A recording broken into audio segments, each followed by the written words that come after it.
Good morning, Final Fantasy Randomizer fans. Just waiting a couple minutes here, make sure the posting comes up from our FFR channel. But today, we're finishing out the series. Should be no surprise to anybody. Been doing the Duckling Derby sort of flag reveal sort of thing. Walking through my thought process, how to run these flags, how to think about them as you're going through them, strategies to work with. No real surprises here. This flag set is actually, I'd say, pretty familiar to a lot of people at this point.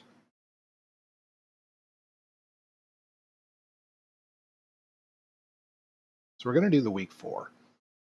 Week 4 runs in like early August as far as the race is concerned.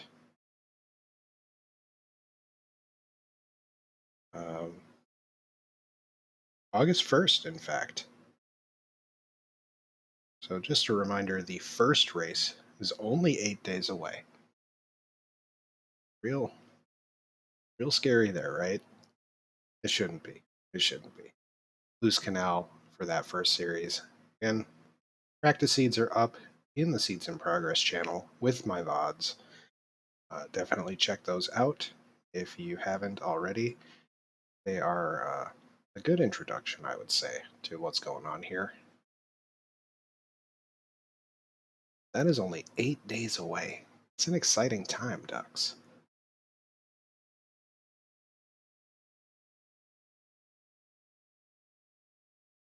So, let's talk about these flags. The spring tournament was just completed a couple weeks ago. Congratulations again to Greg Lee Puff on that. That was a fantastic run. Also, congrats to second place Fry Teeth. Third place was Caleb, I think. I got eliminated in the round of 32 by Fry Teeth.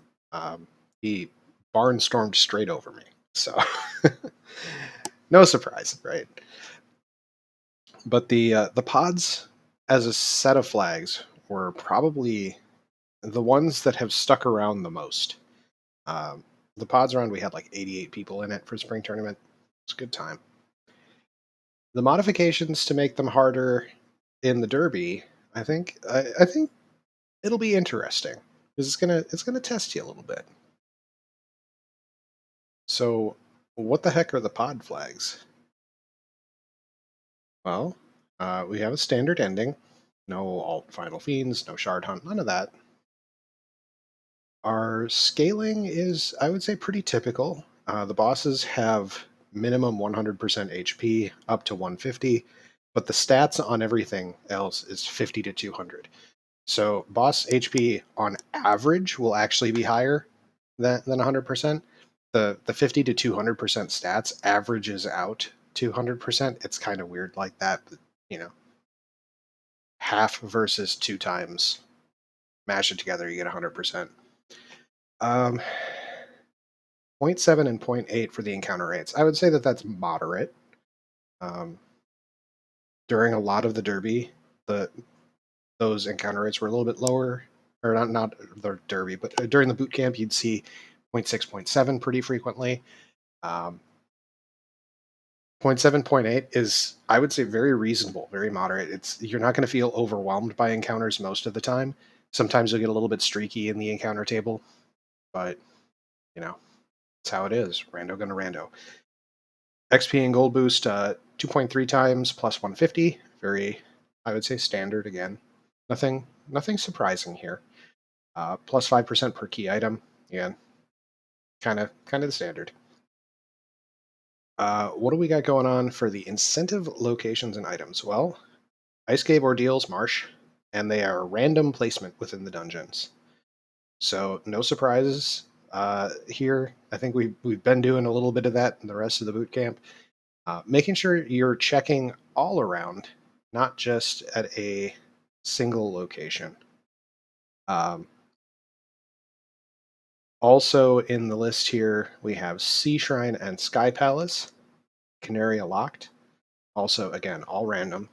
That can be a really big deal, as you've probably seen before. Sometimes you'll get the chime and your progression is locked in Mirage Tower. You have to just check those 2 floors worth of chests. So, think about that. Um, think about how you can consider that in your routing. A lot of seeds, when you have this sort of incentive location, really lend themselves to doing that desert grind. If you're doing a black belt strat, so you can economize that a bit by checking for the incentive item in the Mirage area. If try to whittle down your leads first, right? But if you've got exit or warp or something like that, you can check through, see if you get your incentive, exit out, warp out, walk out if you have to. I've walked it before, but you can do that to get your desert grind on. You can actually prep to kill your characters that way, which is great. The encounters in Mirage will more than handily take out 1 or 2 of your characters if you so desire. Um, we got the Vorpal and the Power Gauntlet as our incentive items. Um, sort of our duds, quote unquote. um, but one of the big things you'll note in the incentive item locations is the canoe is unchecked, and that is because we have a free canoe, which is, I think, one of the most interesting parts of the pod flags, and I think one of the reasons that they've sort of endured a little bit more than the rest of the flags from the tournament. We do have early open progression and northern docks on, but we do not have the other dock options on. All of the rest of that is pretty standard. Early king, early Sarda, early sage, early ordeals, all that's normal at this point. Our freebies are free bridge and free canoe, as mentioned. Nothing surprising in the rest of the treasures and freebies section. Our shuffles are standard. Shop shuffle, magic level shuffle. Nothing surprising there. Um, Tri-state alternate formations for these spike tiles. That's a big deal. So I mentioned the desert grind before. That's one to keep in your back pocket, folks. The tri-state alternate formations can really throw you for a loop, and identifying it, you kind of have to know what's up, right? If you find a single eye, you're on A sides, and you're probably going to stick on that eye for a little bit, right?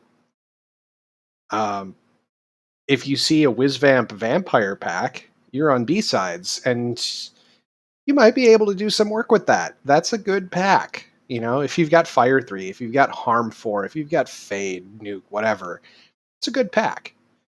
Very dangerous. If you find Nagas and Waters, that is a fantastic pack. If you have Ice 3 or Nuke or Fade, it is one of the highest experience tiles in the game, if not the highest. So just stick around for that one if you can. If you can hang with it. I will say that the B-sides tend to favor the party grind, right? You've probably seen that. But the big adaptation here is figuring out which spike tiles you're on. That's going to be a big test of game knowledge, right? And that can set you apart from other runners. So getting used to that is kind of a big deal. Nothing else particularly surprising. One change here from the pods that does make it part of that harder bit is unrunnable formations are shuffled. In the pods, they were all runnable. So be ready, be prepared to not be able to run from things. I think that this is a more common setting. All runnable was a very thief-centric, more or less.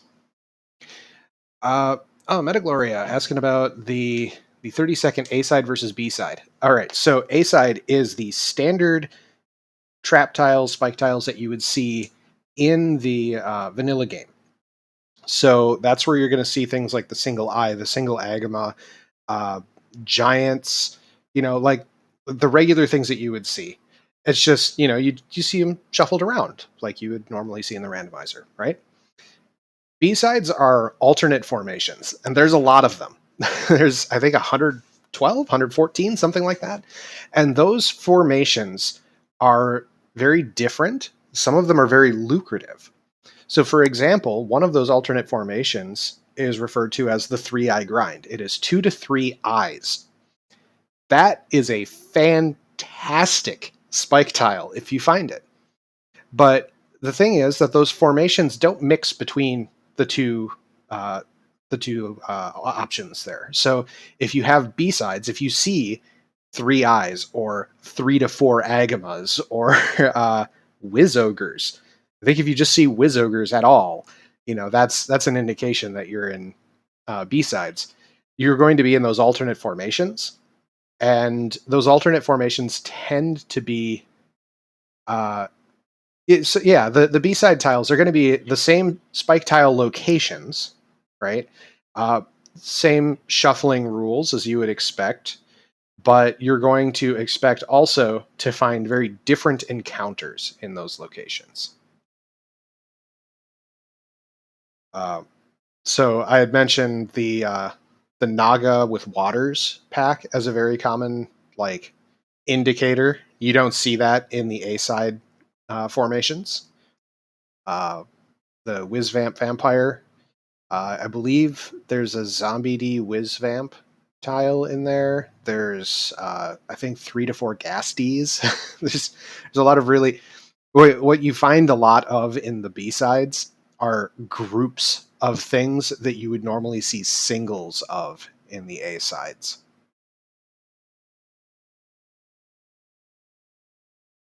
Okay. Nothing really else in the enemy's formations and bosses. Pretty standard here. Randomized status attacks can be kind of cool too. You'll start to see things like mute touch that weren't in the vanilla game, and sometimes that means that like death touch or stun touch just doesn't show up.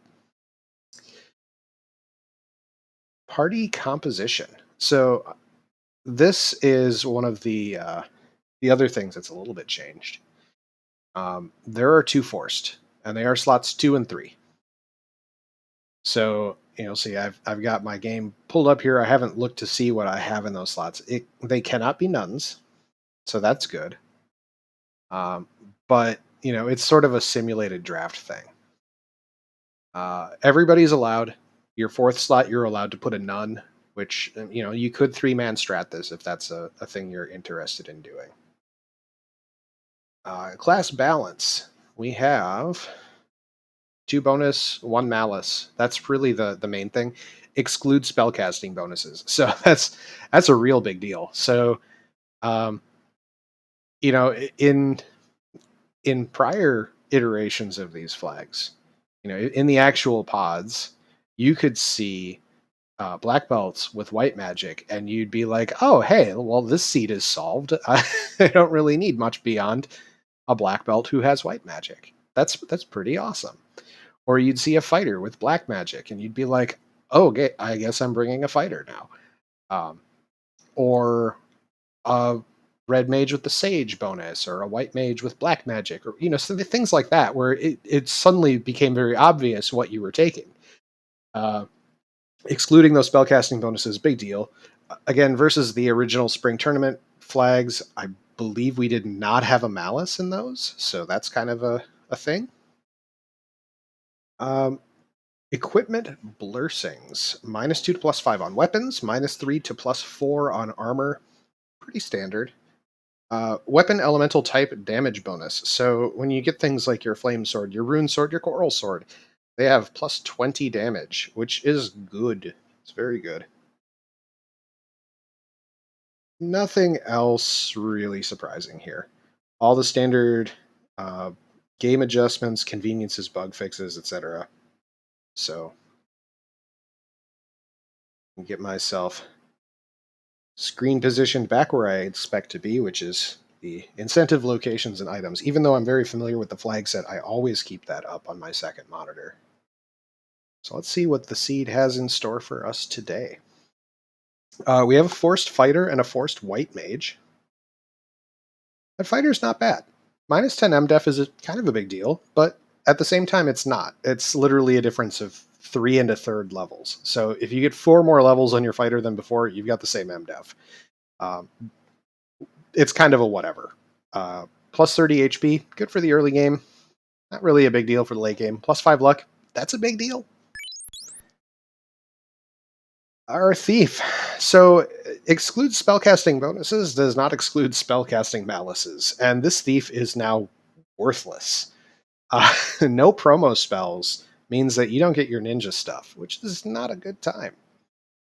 But, plus 10 strength, it's not even a temper cast. Plus black shirt, I guess if you find an early black shirt, you could go equip it, but whatever. The thief is not an enticing class, and we have a forced fighter. It's kind of a meh.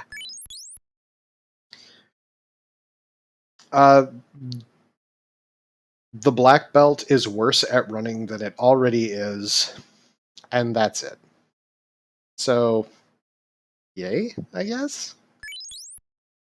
Red mage. How is exclude spellcasting bonuses on, and you get Sage class on the red mage? This red mage is absurd because Sage class. If you're not familiar with Sage class, says I now act like a white mage and a black mage, and when I promote, I act like a white wizard and black wizard. I can learn everything. So red mage OP. White mage will survive, I guess. Early Excalibur, I guess, but minus luck. Not a big fan of the minus luck malice. And the black mage would actually be okay at running, I guess. But we're not bringing black mages this seed. We're bringing 2 red mages. It is, I think, the only acceptable option.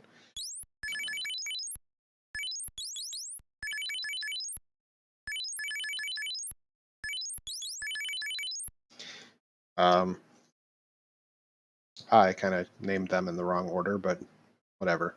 We'll get there. It's only going to take a second to sort this out. All right. So we've gone through our flag preview. We've gone through our classes. Let's get this ball rolling. 3, 2, 1, let's go.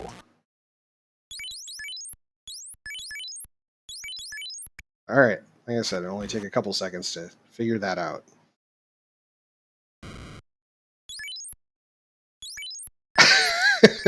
Well, we're only checking black first to see if Nuke is there. It's not there. Okay. So we have 3 Fade casters. That is what we call in the business pretty good.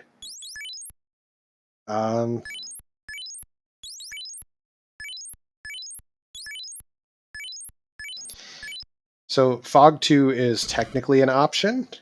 We'll see if we get stuck with that. Vanilla Chain Shirt is fantastic armor.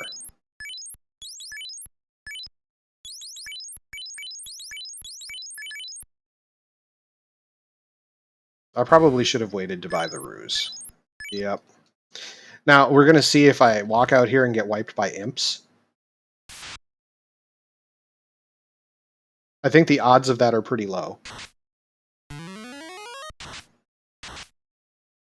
They were pretty low.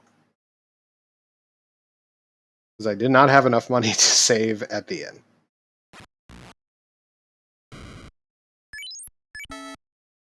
So that little mistake of purchasing ruse and leaving myself with not enough money to save cost me a little bit of time. Oh, wow, these are unrunnable imps, just to really throw that out there. Hey, look, what they could have done. So I'm going to just try to, hope for a good run to get away from the poison imps that are unrunnable and not spend all my fade charges on them. I love these 3 chests. Oh yeah, so equipment information on chest open is turned on. That is one of the new 4.2 flags that is phenomenal.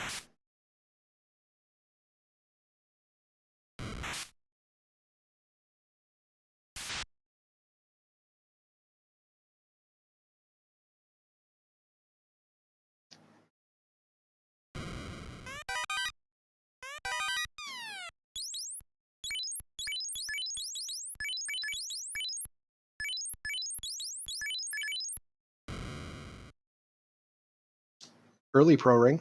It's a good find.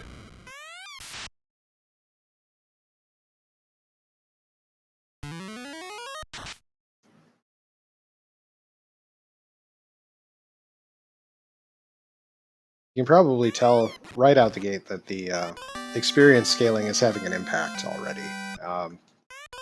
The 150 part of that is the bigger issue.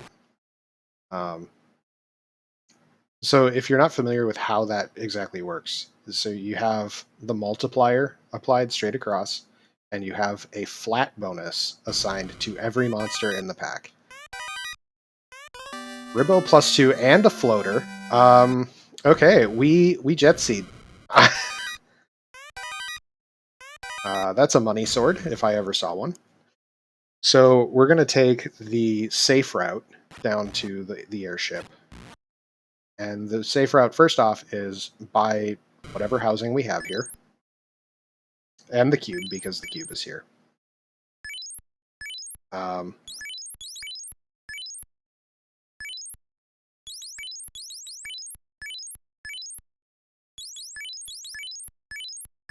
So I like to have just a little bit of all of those earlies.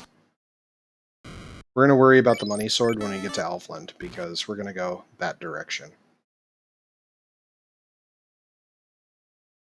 We are going to take advantage of the turn-in along the way, because we do have a turn-in along the way that's nice.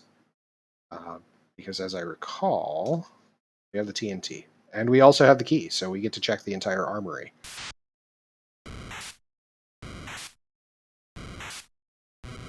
This is going to be a pretty zippy seed.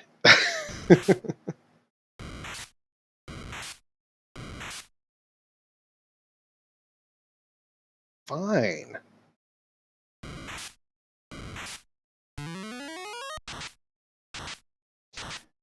Running, not the strong suit of this party.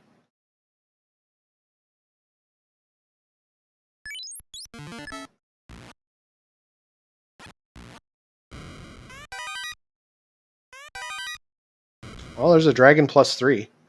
Now, what would be real funny here is if Narek gives me the tail. That would be the best timeline right there. Oh, no, just the Oxy.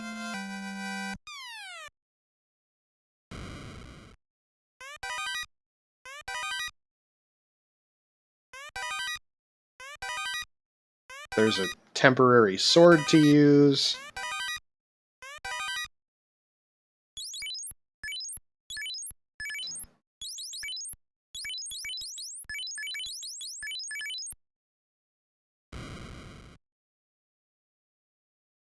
So technically going along the left side of that is the slow way by like a tile or two.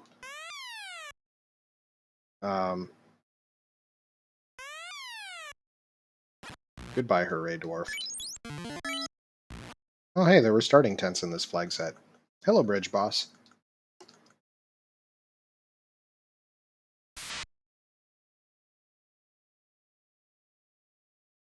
I'm going to take a very brief stop into Northwest Castle because I have the key.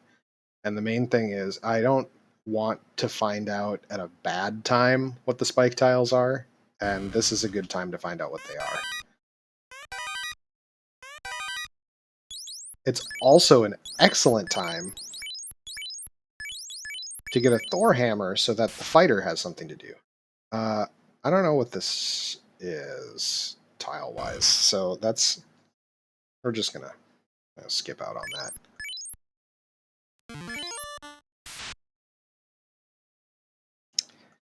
I guess I'll waste a fade because I don't want to have to walk back in and get these items.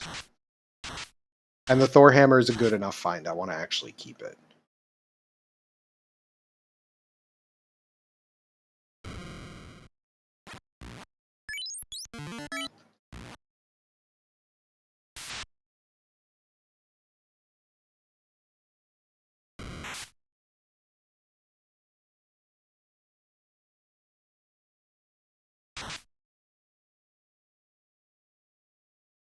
So running, again, just not a strong suit of this party.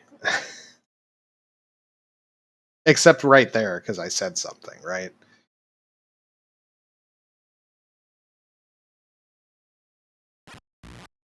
Gonna check our Elven Armory real quick. We are gonna stop and do some shopping in here because we have the money to do the shopping.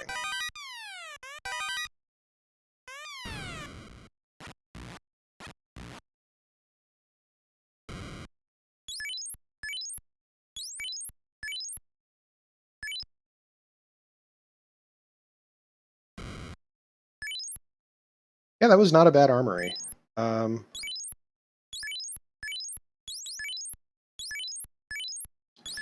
So this is real encouraging.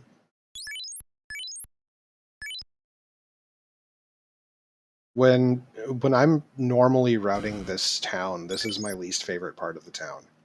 Okay, well, good news. I have no regrets about this level 3 shop. So I like to check black, then check white, and then go back to black and back to white if I have to when I have red mages. And it's just because I don't want to lock myself out of things. Wow! Hey guys! So unfortunately, the knight, when we get promotion, will not be able to learn any of that. But now watch there be nuke here, and I'm going to be annoyed at my ordering. Nope. Okay. Cool. I am very much in the camp of make your menuing as easy as possible. And wow, we have cheap houses here today. That's fantastic. All right. Do we have anything interesting here? No. The answer is no. That silver +1 is good. The cloth is gonna be just fine on the white mage. Cloth +4 is actually decent armor. It's better than most copper bracelets you're gonna find. So the nice thing here, and the reason that I did all of my shopping, was I knew that I could just do it all and it would be done. I had the money to get my level 4 magics, which is always the concern when you go to Elfland, is can I actually afford to do the thing? I'm going to try to take these fights on the way to the airship, just because I like levels. This is preparation for the things I care about. Now, routing decision. This is real important when you have the floater and you do not yet have the ship or the canal. We want to avoid Ice Cave and Marsh for as long as possible. They are worthless locations to us, theoretically. We're going to find out what Bicky has for us. But realistically, Bicky, unless he gives us something that goes elsewhere in the Inner Sea, he's going to tell us what the incentive items are between those two locations. If he gives us the ship or the canal, we're going to have to dive one of those minimum, most likely.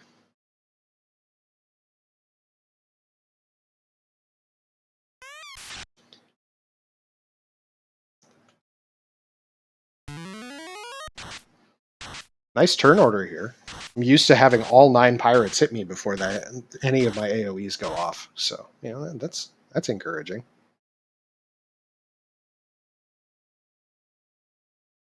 All right, that was bad news. But we will find out later which one it actually is. The item shop has all of nothing. Our weapon shop also has all of nothing.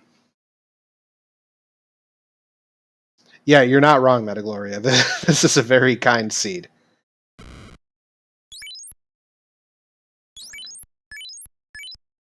Okay. Okay, so the knight will have life 2. Oh, the only thing that could have made this better was like level 2 nuke. Seriously, this is a jet seed if I ever saw one. All right, so we have our airship, which means we're going to do all of our normal silly checks.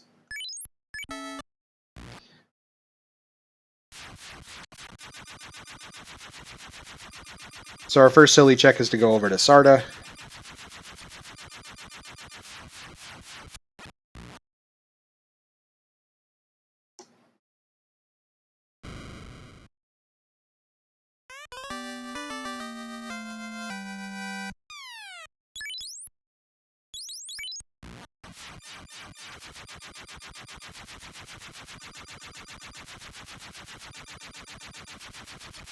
We're just going to chase this crystal down to figure out where it's going to lead us. So nice and easy routing on that part.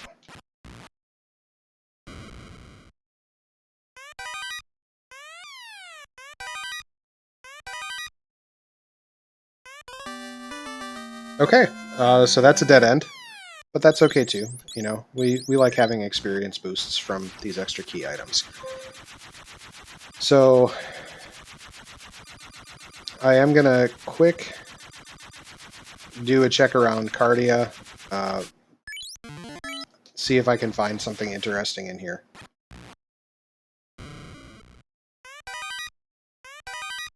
The crayon is the Titan's Ruby. I have the all flag turned on in the fun percent, so it turns it into all sorts of different interesting things.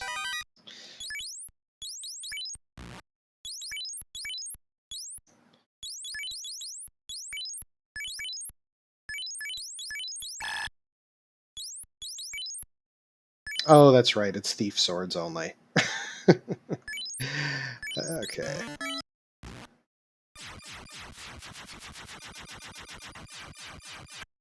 So this is the Cardia Island I hate the most. It is the most running. And it has, for me, a very high likelihood of just being cash, so I was ready to reset out of that right away. So from a routing perspective, I think my next option is going to be Ordeals. Ooh, Defense Sword. Spicy.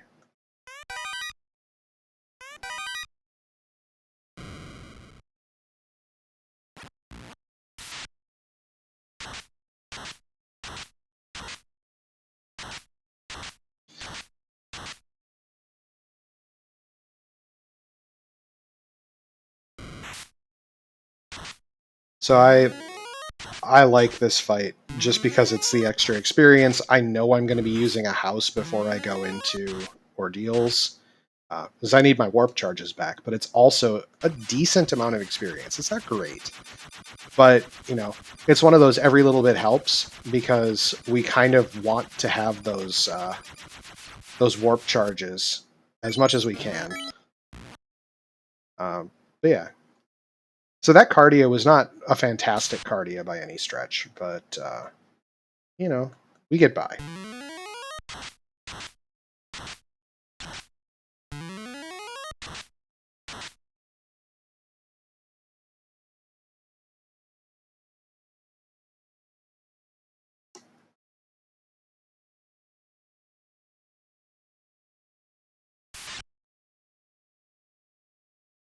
This guy's not worth the cast if we can avoid it. I was going to watch and, you know, just expect it to not allow me to run from that guy, but whatever. We good.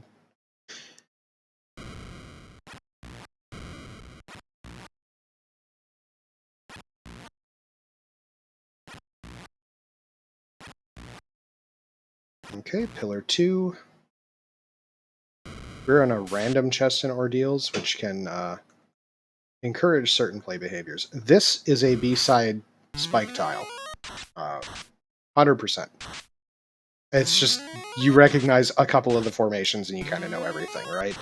So there's no Furgator tile in vanilla, so alright, that is a warp charge to get out.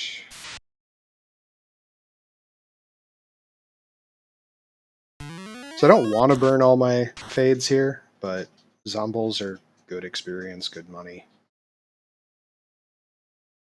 Ordeals is a play I make in advance of going to Sea Shrine. So what you're going to see me do here routing wise, unless there's a very compelling reason to do otherwise, is I'm going to finish up Ordeals. And when I finish Ordeals, I am going to go to Waterfall. All right, Pillar 3.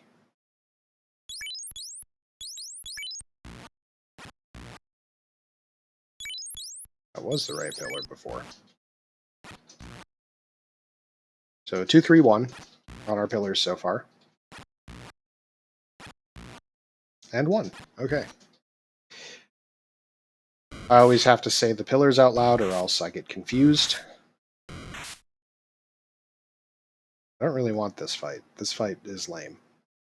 Hey, there's our incentive.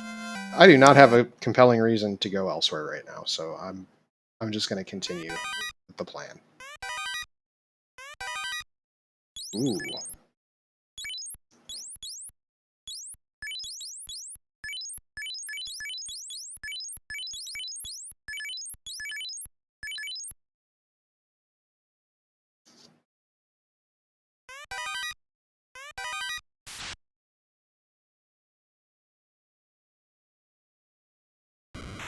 I don't want to fight Argoyles, but they're in my way.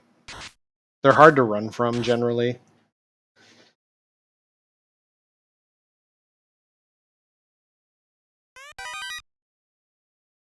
I'm pretty much set for cash for the rest of this seed, too, which is nice. This is a good fight. Mancats... Well, so it's a good fight because I have Fade, but Mancats are worth a decent amount of experience. Usually they die to less than 200 damage, but, you know, you take what you can get.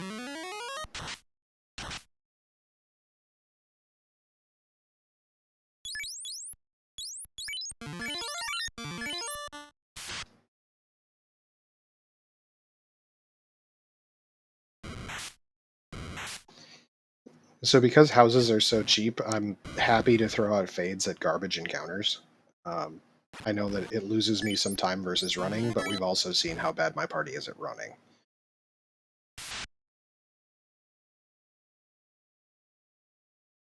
I do not follow Dead Pulse's house rule of killing every Saria you see.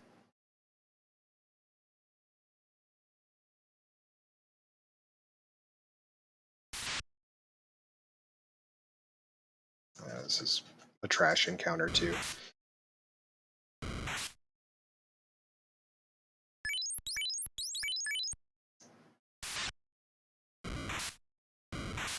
It would be very nice if I were allowed to walk to my boat.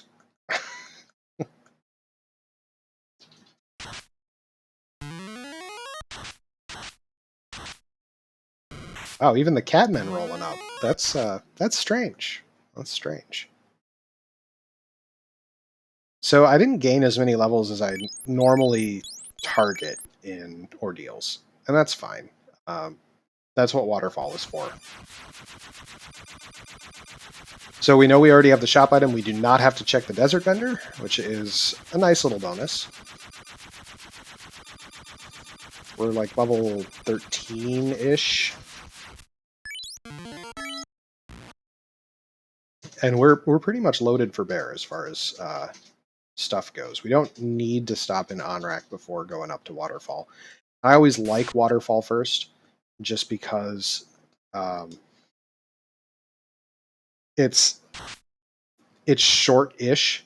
It's a nice little experience bump if you take a couple encounters in it, and you then are just that much safer when you're going into your Sea Shrine. Because we have the Oxyel, we're not leaving this continent until we've killed Kraken and found our incentive item there, right?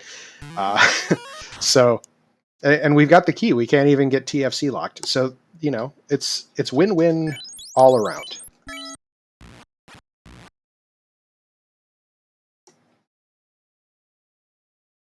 The only thing that could give me any pause whatsoever about leaving and coming back is if we found the tail here, but it's still early enough in the seed that the knight's still going to get all his spell charges.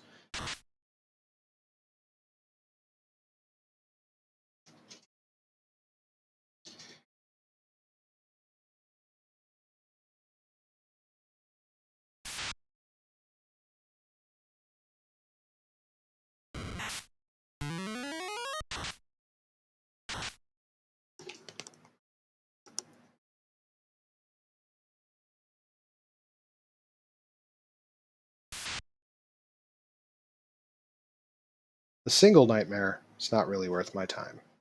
They don't give as much experience as you hope for. This is a good tile.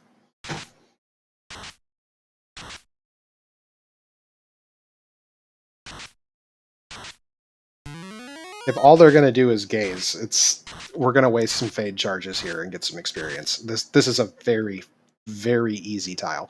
This is actually one of the better intro tiles in the B-sides. Just because Gurmaduces almost never roll up, like, in any substantial fashion. Okay, required item. That's good. We're just going to quick go through our fade charges. Get a couple extra levels here. And that's mostly because I have warp. I know I can just get out.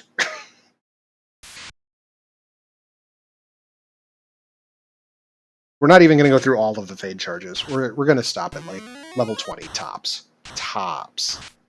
And, you know, it's just, this is a supplementary grind. It's making sure that we're safe for Sea Shrine, that we have spell charges, etc.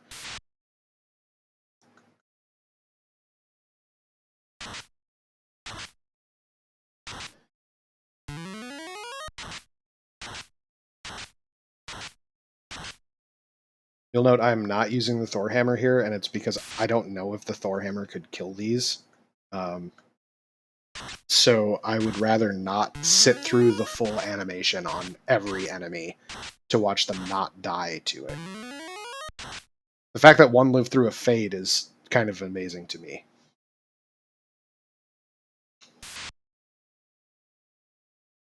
Ooh, 7-pack.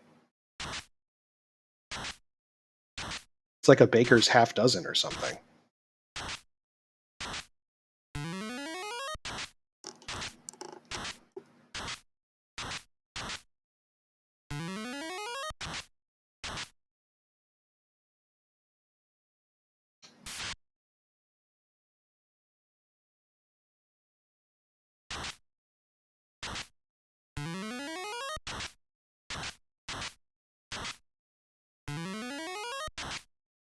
Those practically minimum roll fades get you every time. So yeah, when any of my casters runs out of fade charges, there's the one. That's going to be our stopping point on that.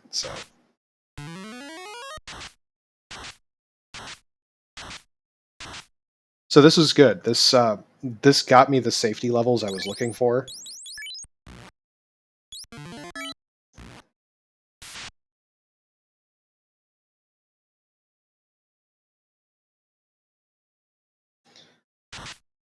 Anytime you see this pack, it's actually worth killing if you think you can kill it without taking casualties. And I wouldn't even care if I took casualties here, because I have life 2 at level 2.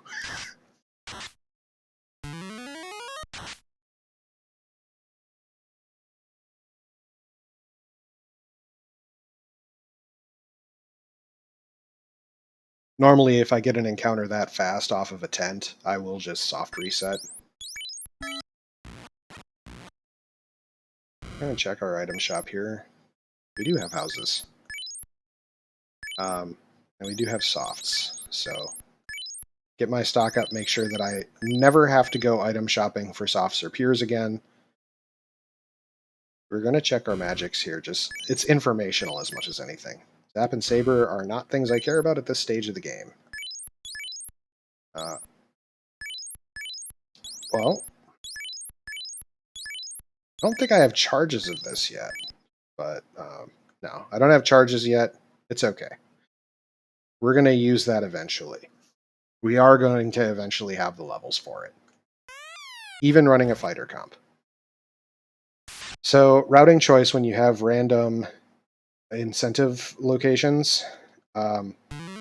I like checking the right chest and then going crack inside.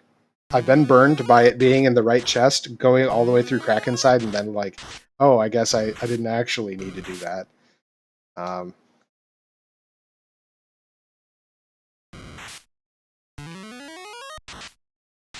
So Gersharks, they rolled up. I'm not going to be fighting them if I can avoid it. The sigh.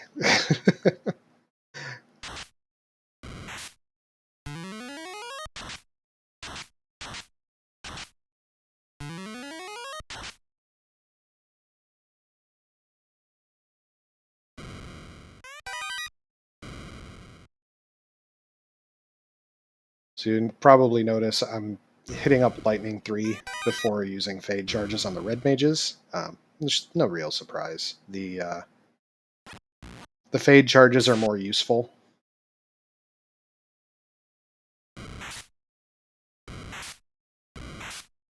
So nice thing about taking those levels in the waterfall is we don't necessarily need to fight these things.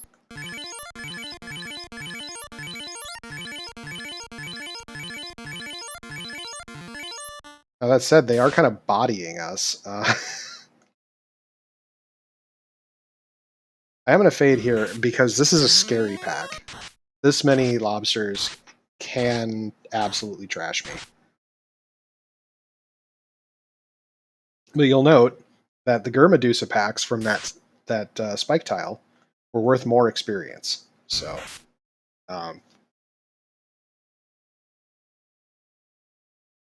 so I hear you on the awful spells.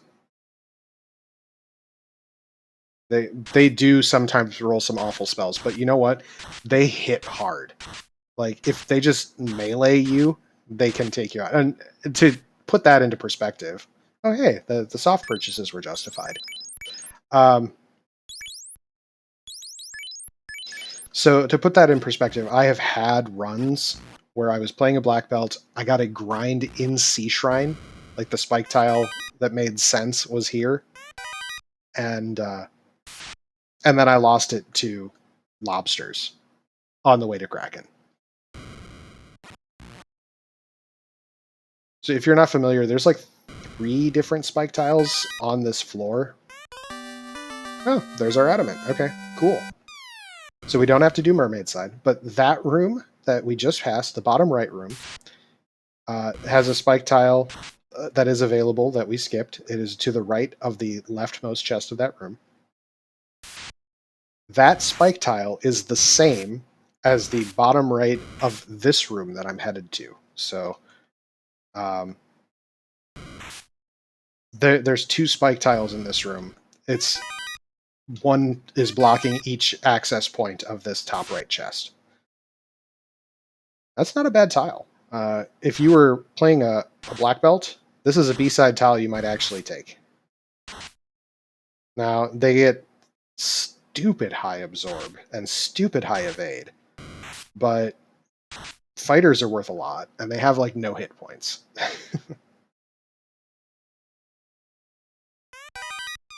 I get a Bane Sword out of that. That's nice. So, this tile, this fighter tile, is the same as that one in the bottom right room.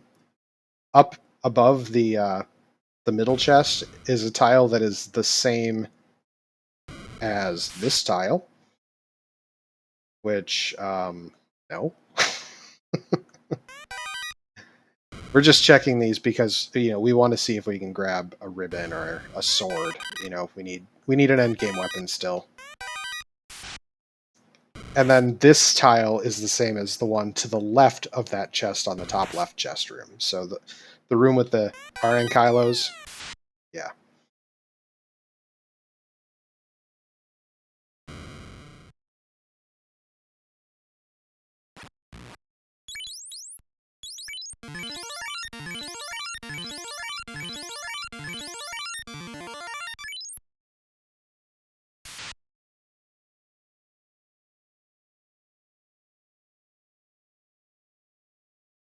So now that we're on the bottom floor, we are comfortable in our spell charges, and we can just kill everything that's down here.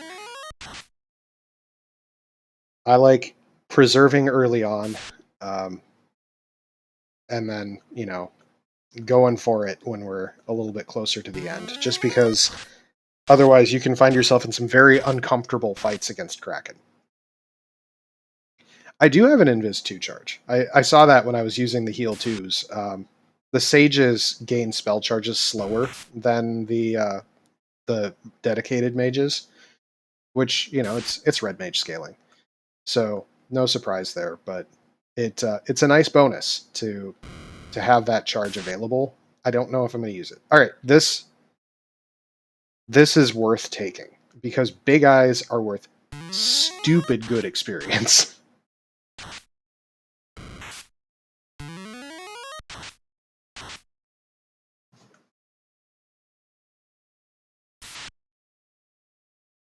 I don't care about waters. The nice thing about Shuffle Unrunnable is that waters and earths and fires and airs, you can actually run from them because those were like your time waster encounters from the Temple of Fiends Revisited. Yeah, good enough. We're just going to fade. Yeah, the fighter's not going to do enough damage fasted to merit the casting of fast. Oh, fire 2, you say?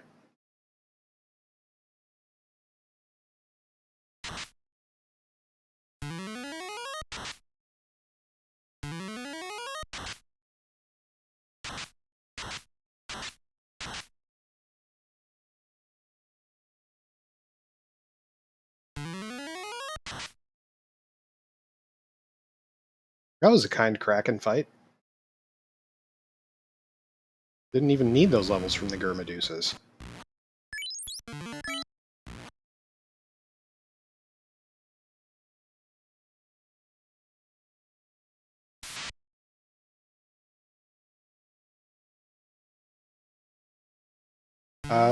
The Cerberus,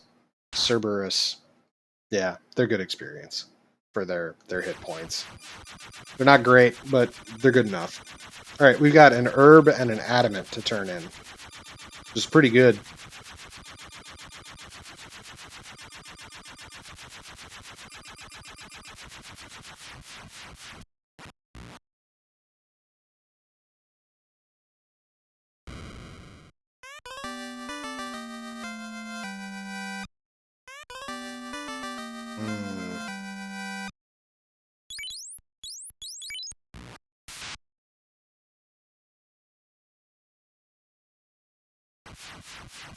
I don't like this bottle showing up so much. I'm going to do the adamant first. It's a little bit closer. The bottle is just opposite corner of the world from where I was, or from where I was headed, because, yeah. All right, we've got the rod. We're going to put off the bottle, and we're going to do Earth Cave real quick. We're here. We can just do it. So I would say this as an example seed, probably not the best that it's come up because it's not showing off the bad parts, right? It's just showing me executing on a kind and gentle seed.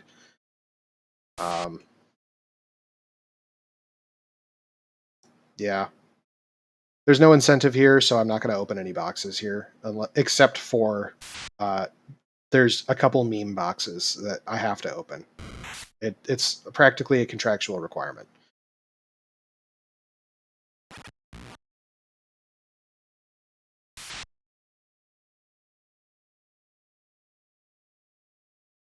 What I am finding as we're going through here is that the information gathering part is kind of sparse.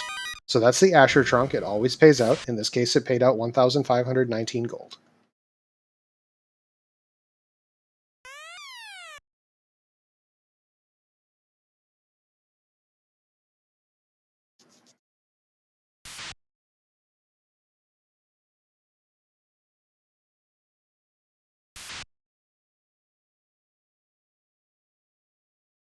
Stop.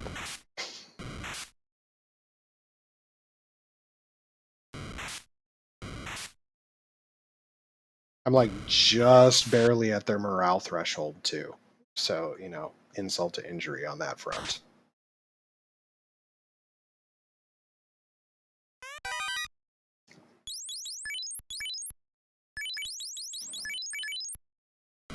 Pro capes are nice. I like pro capes.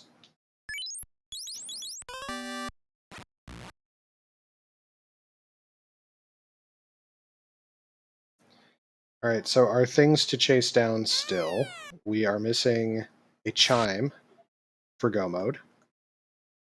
And if we're lucky, we're not going to be lucky, chat. If we're lucky, it's going to be at the bottle. But we're not going to be lucky. I'm calling it now. This is where the seed does its turn, and it goes full heal. We're going to start seeing the ultra rude. Like, we're going to get the slab out of the bottle so that we have to go to Melmond and then back to Lefane. This is where the heal turn starts.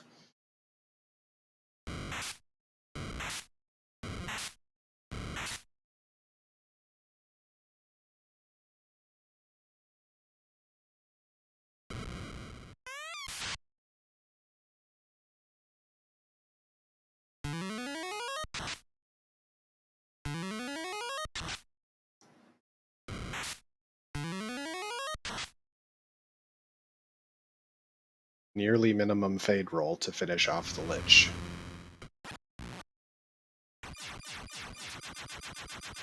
This is a slow way. Always got to mentally correct myself. My mental map sometimes gets a little messed up when we're talking about crossing the edges.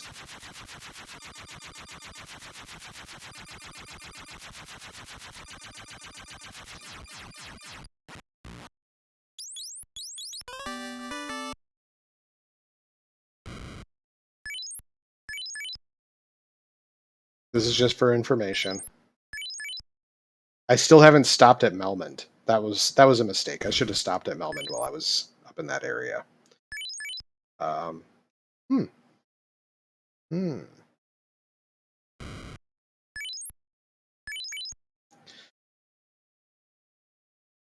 The Melmond armor shop is going to have both the pro rings and the gold bracelets, by the way. Just throwing that out there. That's not a statement of not of guessing. It's a statement of knowing.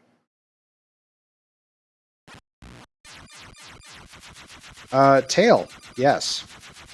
I'm very excited to finally promote. Which means I get to do my Spell Charges World Tour.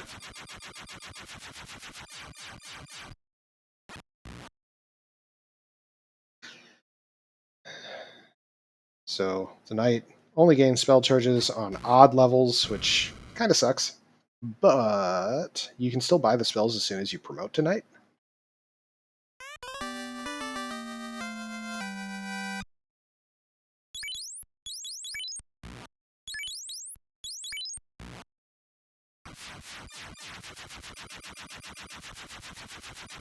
I'm actually going to go down here because it's faster to get where I'm going.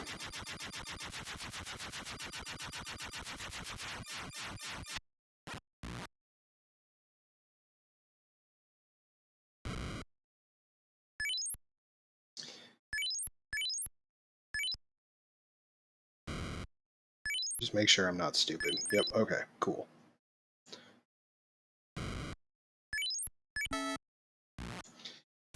So I'm at the point of the game where I don't like stopping in inns unless I have to, but that one was just convenient enough.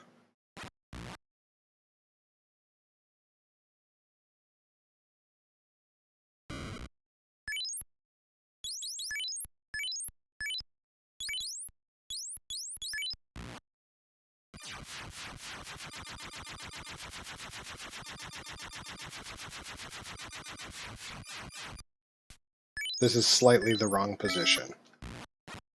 I should have been one square higher. Alright, so we are going to check just a couple of chests here. We are going to check the armory. No, we're stopping there.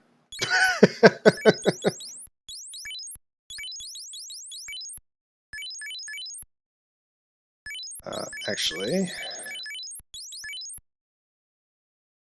Yeah. No, we'll check the armory. We want to see if we can get a second ribbon. Be real nice.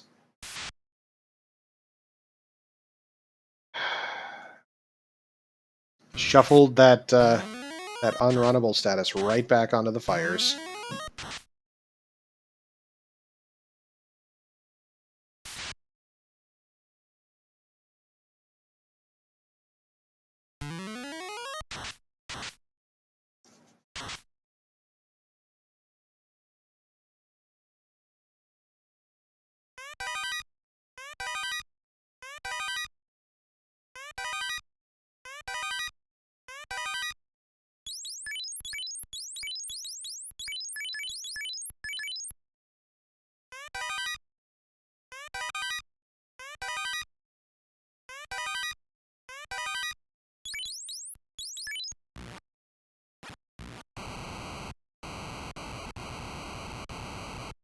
All right, swords solved.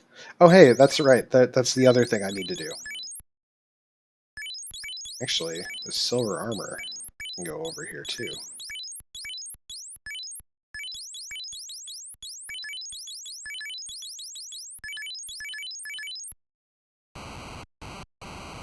Can't forget that I actually have good armor for my knight.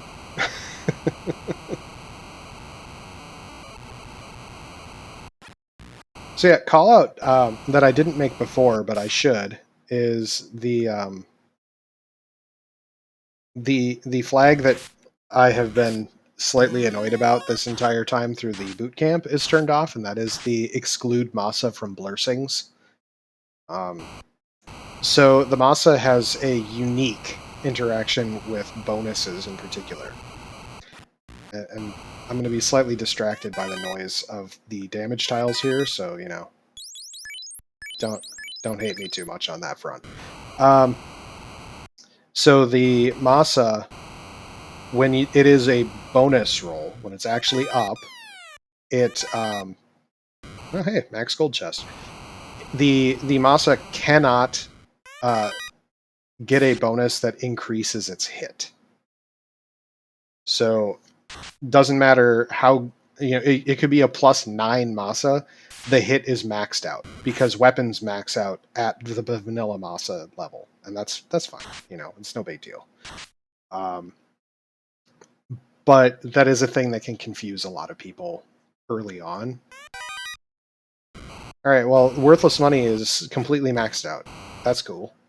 Um, anyway, so the advantage of having the not vanilla levels on the Masa is it does impact your crit and it impacts your damage. So yeah, it's very good. It's a very good sword.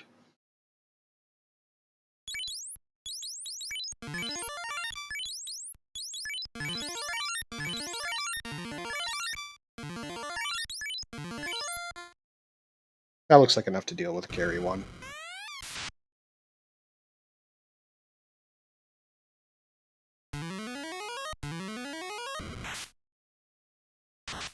Oh no, she hit me 5 times for 9 damage. Whatever shall I do?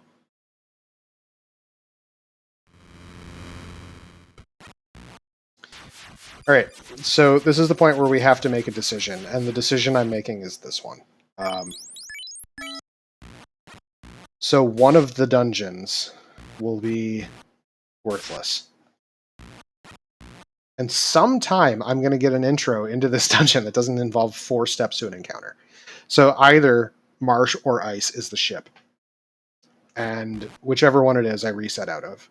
But ice is 1, right here. 2, very fast with warp. Very fast. I have enough warp charges that no matter where I land in the dungeon, I can get out. And yeah, that's pretty much my litmus on this whole thing. I have hit the point in the seed that makes me very happy. I no longer have to worry about a single nuke taking out my entire party. Right? The knight at this point I think has charges. I think it hit 23 when we were in Volcano. The red mages both have more than 400 hit points, so we're good there too.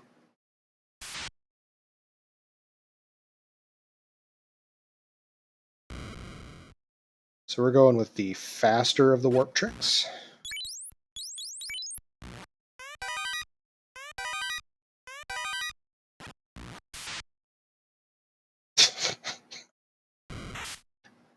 What a spike tile.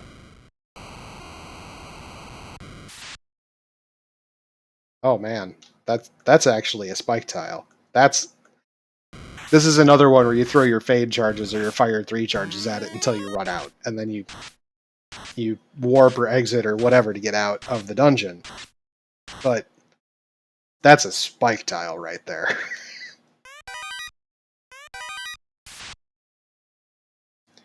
We're just going to take it the 2 times. You know, one on the way in, one on the way out. It'll be fine. We're still going to get some experience on our way through Sky. So But at this point, the only item we care about, I did turn in the bottle. That's how I got the tail. So yeah, we're at the point where we're just looking for that chime so we can get in, and yeah, it's gonna be this or Marsh.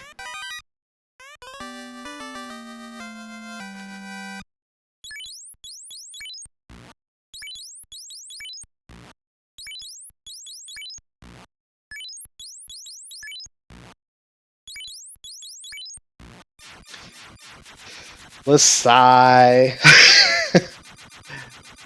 Finally had an actual time waste to the seed. There had to be something, right?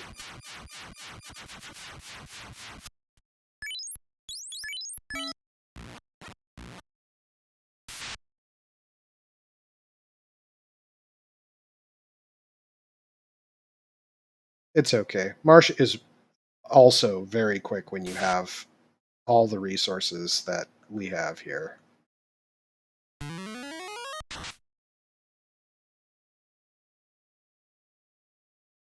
Like the worst case scenario is I go in here and I have to reset out because it's nothing.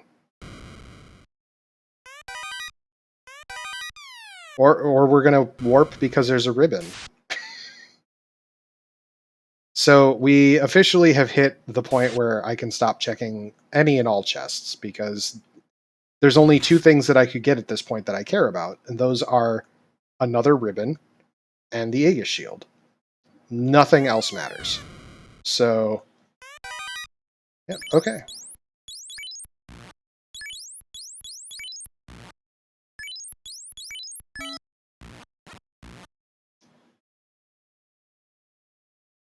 You can see I'm so unconcerned about this dungeon that I'm not even putting on the second ribbon yet, which is hubris, and hubris is punishable by death.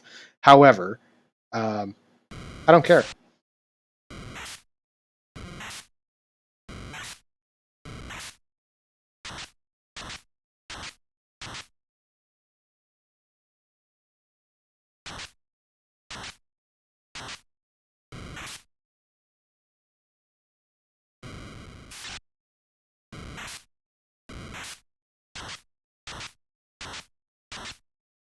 Remember what I said about hubris being punishable by death?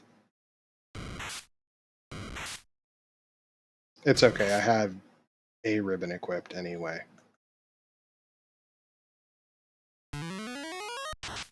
Since I have to go into the menu, I guess I'll equip it.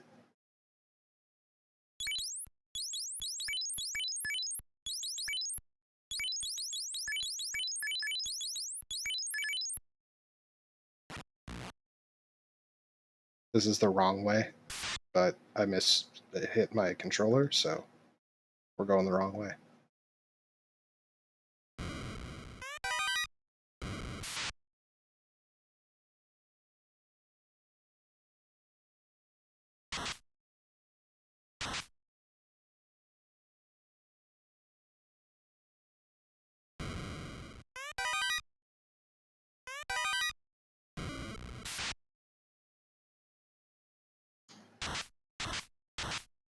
Alright, we have 3 chests left that it could possibly be in this dungeon.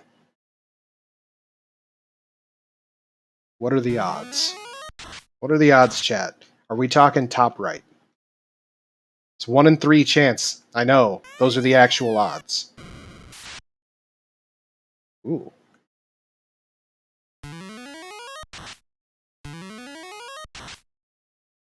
That was kind of an iron small. 1 in 2 odds, chat. 100% chance, chat. It's the top right chest.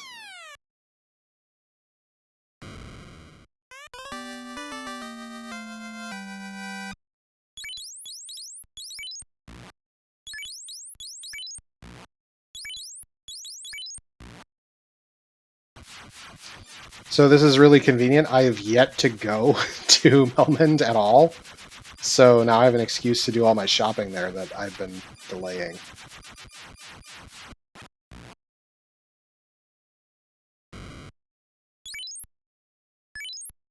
Oh, oh, that's lovely.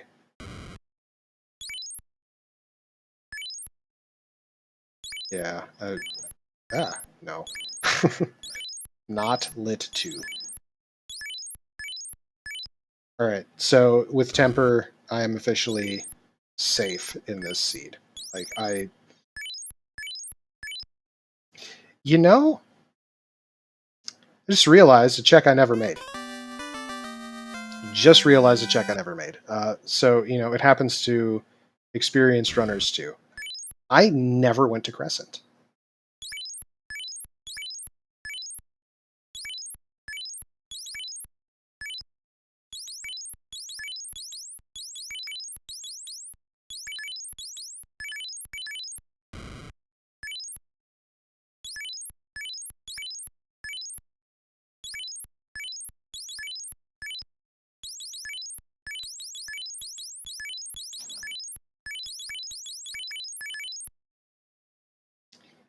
So, Crescent, we're going to hit up before we go to Lefane. And I will feel real dumb if the chime is in Crescent. Real dumb.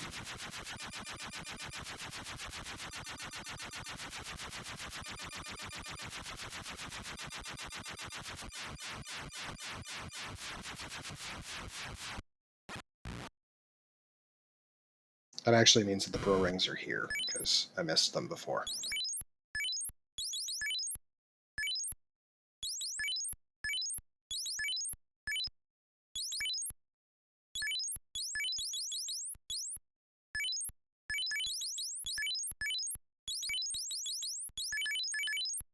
There is never a world in which I care about the Zeus Gauntlet because it takes up valuable armor slots. Alright.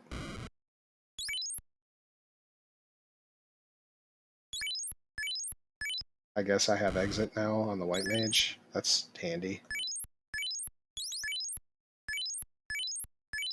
So I'm going to forget all about that nuke every time I could possibly use it.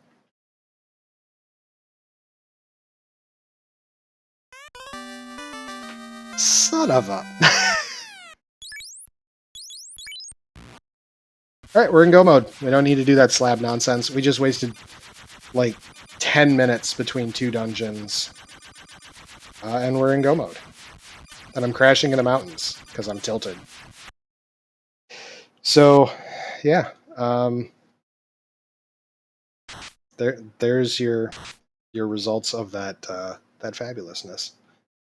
So thankfully, I don't have to check a single chest in Sky. We know that we have everything we need. We have all the resources we could possibly want.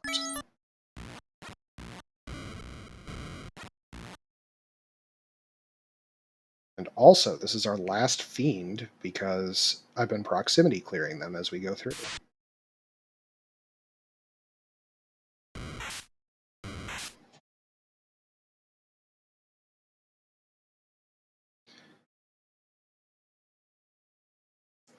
So Sky is really not that long of a dungeon when you're not killing everything in it. I'm only killing this pack because 3 Wiz Mummies is actually decent experience, and running from this is actually kind of hard.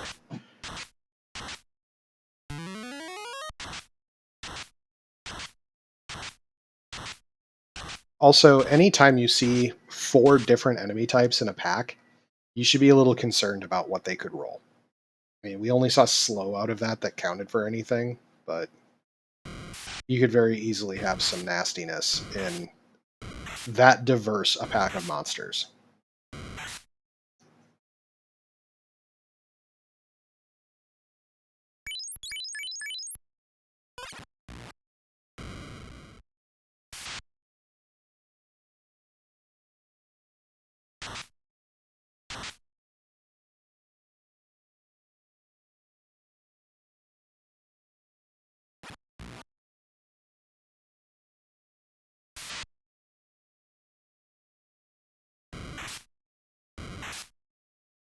So just going through our logic at this point, the last 2 items that I have not yet picked up are the Vorpal and the Power Bonk.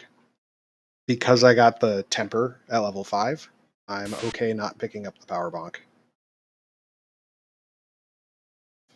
And the Vorpal is not equipable because I have literally every better sword.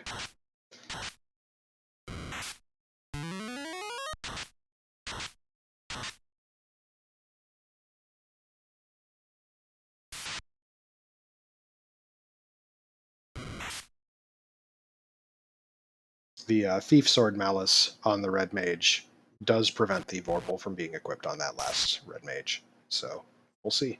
We'll see what we get here. I don't think that there's going to be any challenges for the rest of the seed.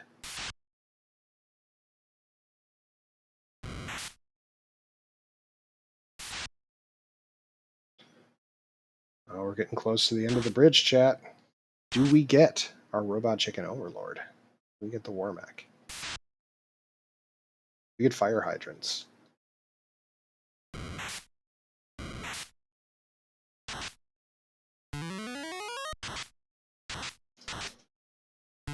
Fire Hydrants that roll decent hit points, even.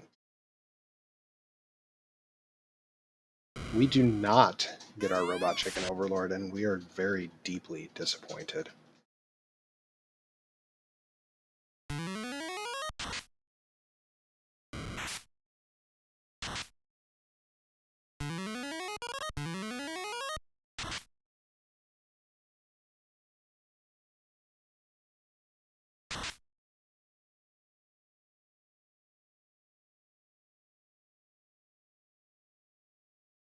Level 26 is an excellent level to be at for Temple of Fiends Revisited. With the gear we have, it is overkill, actually. So I'm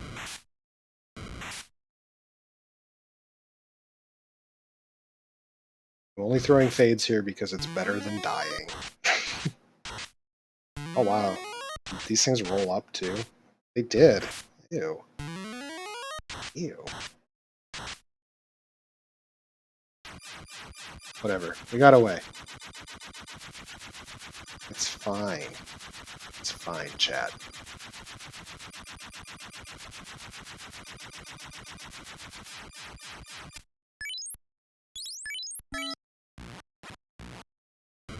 Normally I'd be a little bit more concerned about the count of heal pots there, but we'll be fine. We have 3 characters with Cure 4.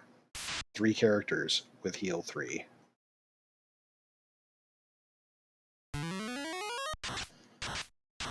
Four characters with Life 2. The Knight even has 2 charges of it, I think.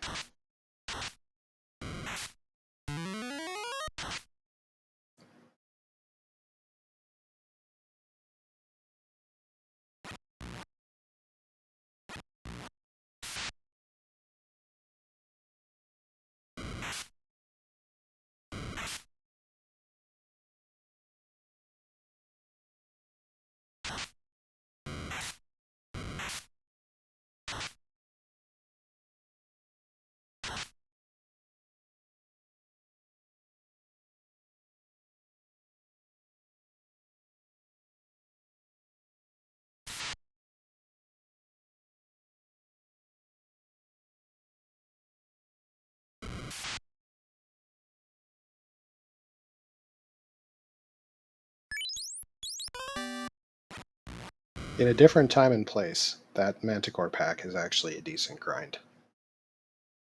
They're vulnerable to ice spells, and they're worth a fair amount of experience.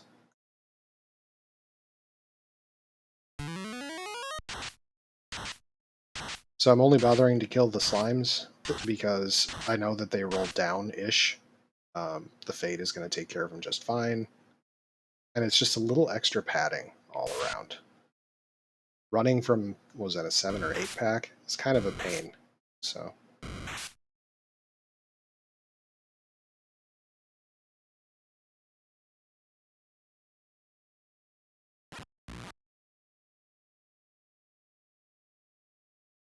So with the limited information that I got from each of the Fiend dungeons on the way, I'm kind of not concerned about any of this.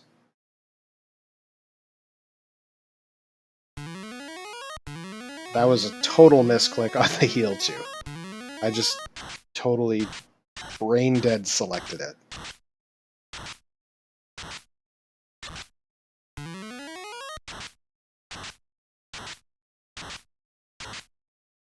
It's okay.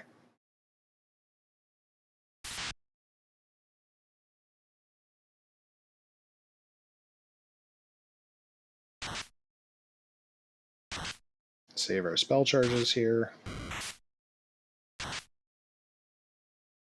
Oh, wow. Even the rune sword or whatever that is that I have on the third slot is enough to take care of one of those mud goals. That's nice.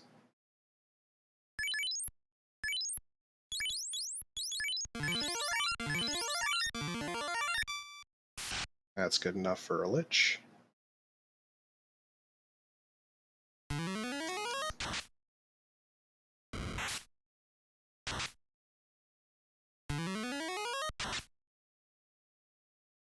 So I'm not a fan of how this fight panned out. I didn't expect both of my Fade casters to go. I also didn't expect Lich to punch. I wanted more information out of that Lich than I got. I wanted to preserve more charges than I did. Whoops. I guess, you know, we can't win them all, right?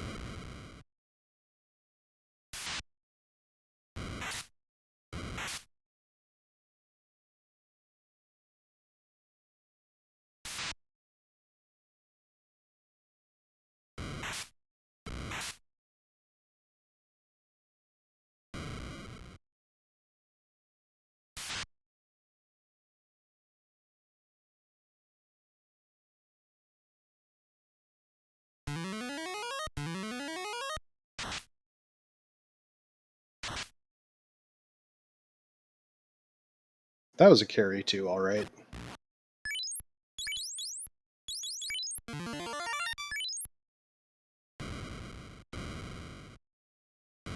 So a thing that I undervalue frequently is just how much of a time saving the white magic is when you have heal 3, for example. Um, I tend not to appreciate it as much as I ought to. And the time saving that it provides is actually pretty significant. So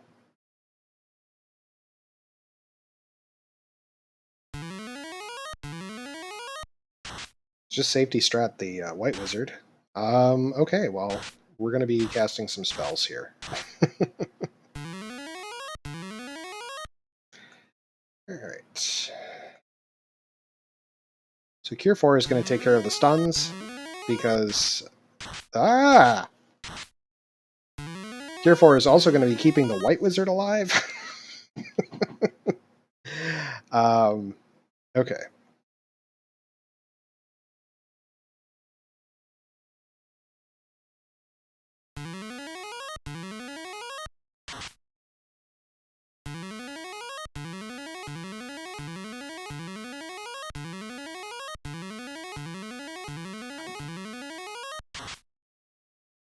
Okay, so this is recovering okay.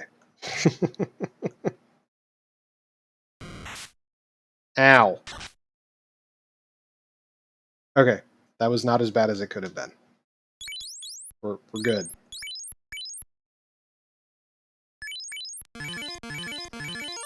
So when I say that the white mage saves time, it's versus this.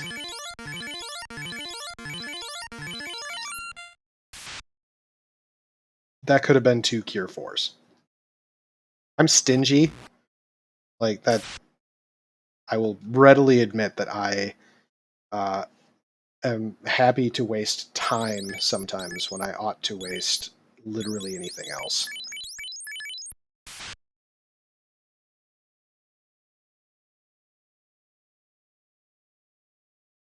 Alright.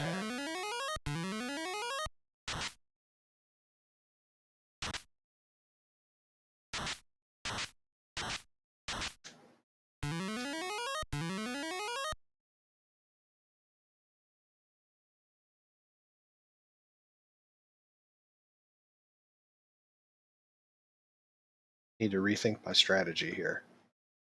I have a white mage who can do the healing. I should use the white mage to do the healing. And nuke with the people who have nuke.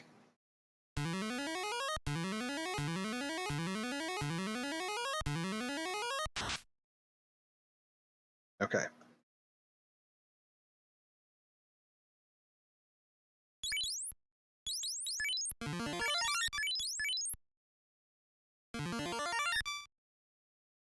Long pause there to make sure I didn't accidentally select warp. I've done it. I've done it before.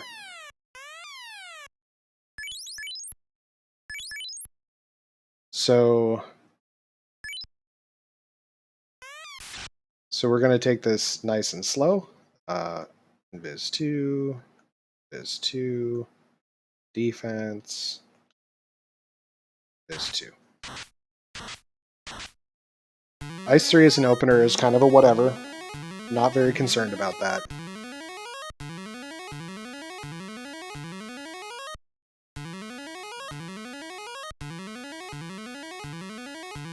Now, what I am concerned about is I have two casters that are currently in the position of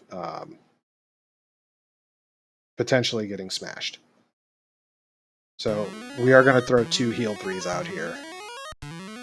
Alright, one of them gets turn order and tops us off. Both of them get turn order and top us off. Alright, lit 2 I don't care about. We now have one caster who's under the nuke cap.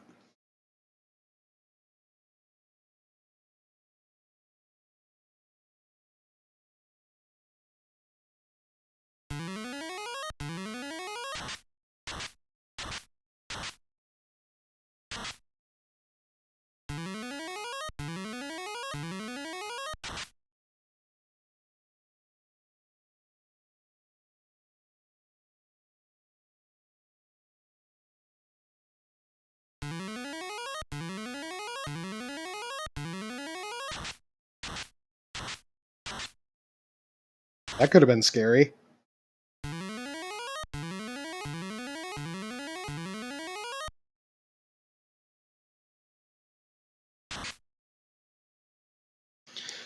So I waited there because I knew after dealing 1700 damage the prior round that Chaos was going to go down this time.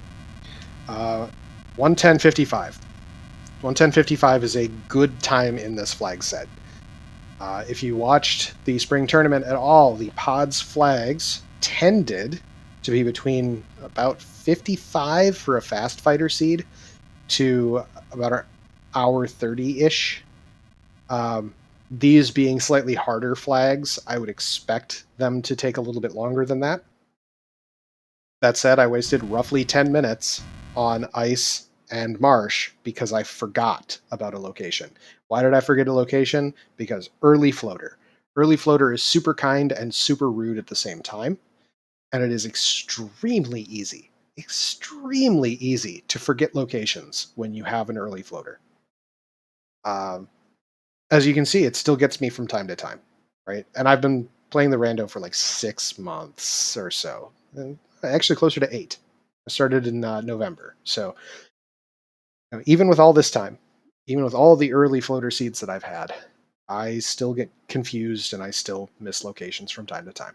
So that's on me. This could have been a sub-hour seed for somebody who's faster than me.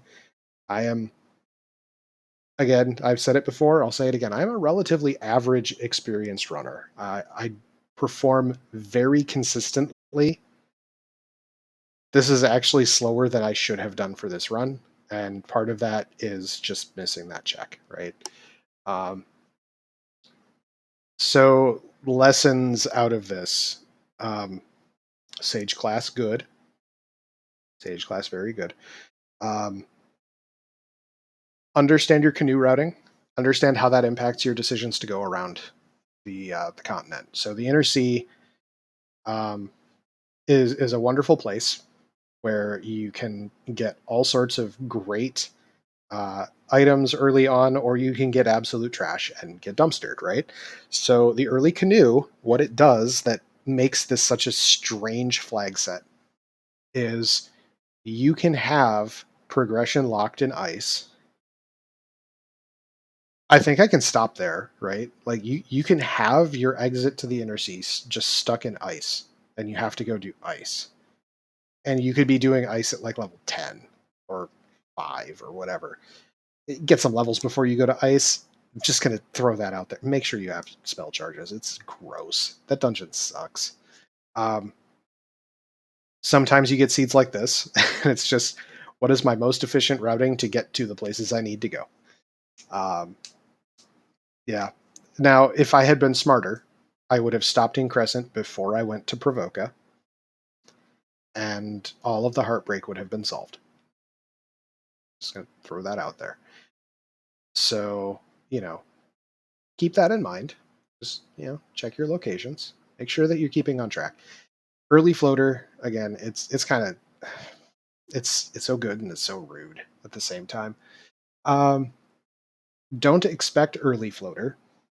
Expect that you're going to do ship canal and probably get floater out of sky or some garbage like that. That's just how they usually roll. When you're thinking about practicing these flag sets, this one in particular, you're going to want to make sure you understand how to canoe through the river system, um, how to use the early open progression and open progression. Well, open progression, I think, is the name of the flag thinking of. Yeah. Early open. Extended open is the one that's not checked. Okay. So early open, the big thing that it does that's real important is it puts that island area between ice and volcano, so you can go from Provoca to Crescent directly. It's not there in the vanilla game, right? So understanding how to route from Provoca to Crescent is very important. Very, very important. A lot of the time, that's going to be your preferred route, especially if you have Lit 3 as a sweeper or something like that, where you can safely navigate the river. Um, Understanding in the early floater options what you can skip looking at. Like I said before, marsh and ice. As soon as I saw the floater, those two dungeons were out of my mind entirely. They were back burner locations. Um, Specific concerns about the flags? Not really. Like, all classes are viable in this flag set. There are going to be flag sets that you come across. The entrance and floor shuffle. I don't recommend a black belt for those, right? Um, and that's the week 3 set is the entrance and floor. I recommend having a thief for those because running is good. So anyway, for this last round, this August 1st race, your week 4, definitely play it by ear. Don't feel like you have to pigeonhole yourself into just black belts or just fighters or whatever. Everything is possible here. You really need to check your blurses. Nothing about the scaling is scary. Nothing at all. The hardest part, honestly, is going to be adapting to your 2 forced. That could dictate what you're bringing for your melee. Because if you see 2 melee there, if you see 2 fighters or 2 thieves or something, you pretty much have locked up your other 2 slots for mages, right? So be prepared to deal with a situation that you're not necessarily comfortable with on the party selection side because of those 2 forced. Other than that, I think all of the skills that have been shown off through the Duckling Bootcamp are going to, be good for you here. Just, it's all about the execution. It's all about, make your proximity plays, make sure you understand how to route things. You'll be fine. So I will be putting this seed into the Seeds in Progress channel along with the VOD as soon as the VOD uploads to YouTube. Thank you for hanging out today. I hope that this was an informative time for you. I hope you enjoyed the run, even though it was, I would say, a very easy seed overall, very generous seed.